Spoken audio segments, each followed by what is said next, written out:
afternoon once again. I'm Star Villanueva. I have a question po. Given it's a Catholic country, are you in favor of divorce in the Philippines?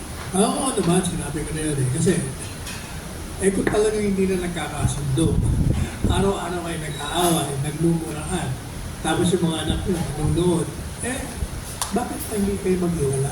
Iwala nyo. Hanapin nyo na yung mga bago nyong magiging mahal sa buhay. Everyone has the chance. Kaiksi ng buhay. Life is so short. Enjoy na natin. At hindi tayo mag-enjoy kung ang asawa natin, kaaway-away natin. Masisira lang yung futuro, future ng ating mga anak. At yung bawat isa, masisira talaga.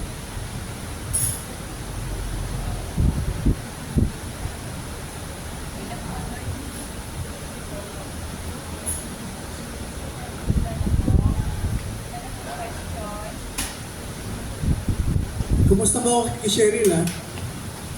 Cheryl.